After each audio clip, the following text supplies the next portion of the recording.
যদি আমরা কোনো কিছুতে সুনাম বা খ্যাত অর্জন করতে দেখি, তাহলে কিন্তু আমরা তার মূল জিনিসটা দেখতে পারি না, যে এর আসল পিছনে কে রয়েছে, তার গুরুটাকে বা এর মূলটা কে রয়েছে। হ্যাঁ, যেমন আমরা একটা উদাহরণ দিতে পারি, বাহুবলী ফিল্ম একটা বেশ ট্রেন্ডিং এবং ইন্ডিয়ার মধ্যে সব থেকে বেস্ট মুভি, এবং হ্যারি পটার, হ্যাঁ, টাইটানিক। কিন্তু এই মুভিটা দেখার পরে কিন্তু আমরা ভাবি, ওহ, মুভিটা খুব সুন্দর, কিন্তু এই মুভিটা কে বানিয়েছে, ডাইরেক্টর কে, এই মুভিটা এডিটর কে এডিট করেছে, যার দ্বারা আমরা এই মুভিটা দেখতে পাচ্ছি। ঠিক আছে, তেমনই আমরা কিছু উদাহরণের দ্বারা আমরা বেশ কিছু জিনিস বুঝে যাব যে আজকে বাড়িঘর করার জন্য যে সমস্ত সিমেন্ট রড তৈরি হয়, এবং এই রডটার কোয়ালিটি কি, এই রডটা কোথা থেকে এসছে, রডটার উৎপত্তিস্থল কোথায়।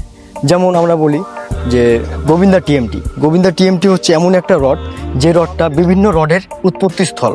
যেমন আমাদের client Shyam steel, captain, elegant, Tata sponge, Jindal panther, JSW, hexa TMT, SAIL tiger.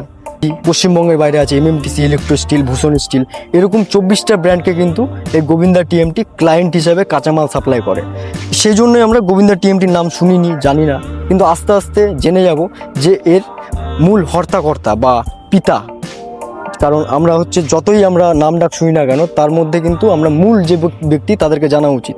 যেমন গোবিন্দা টিএমটি হচ্ছে এমন একটা ব্র্যান্ড যেটা কিনা আপনার সমস্ত বিভিন্ন কোম্পানিকে কাঁচামাল সাপ্লাই করে। আমরা নাম জানি না, কারণ শুনিনি, রড বানাইনি, আমরা নতুন করে রড বানাতে শুরু করছি গোবিন্দা টিএমটি। এর যে main company OCL steel, Orissa cement limited. কোম্পানির যে ফ্যাক্টরিটা হচ্ছে জামশেদপুরে, আর এখানেই চলছে গোবিন্দা টিএমটির কাজ। এখানে মিস্ত্রি বাবুদের কাছ থেকে শুনে নেবো যে রডটা কেমন। আর এটা পিডাব্লিউডি, পিএইচইডি, এনএইচএআই, রেলওয়ে বিভিন্ন জায়গায় অ্যাপ্রুভ রয়েছে, এবং বিভিন্ন বড় বড় সাইডে কাজ চলছে। এখানেও একটা সাইড চলছে, এটা গাজলের ইসলামপুর। দাদা, ইসলামপুর না জায়গাটা? ইসলামপুর। এখানে অনেকে উপস্থিত রয়েছেন, এখানে সবাই কাজ করছে। এখানে আমি মিস্ত্রিদার কাছ থেকে শুনে নেবো যে রডটা কেমন। দাদা, আপনার নাম? জামশেদ আনসারি। দাদা, এই রডের বাইন্ডিংটা আপনি করেছেন? হ্যাঁ, আমরাই করছি এখন বর্তমানে। রিংগুলোকে আপনি করেছেন? হ্যাঁ। দাদা, রিং পরে কেমন মনে হচ্ছে রডটা? রোডটা ভালো মনে হচ্ছে। এই রডে আগে কাজ করেছেন? আগে ছোট একটা কাজ করেছিলাম।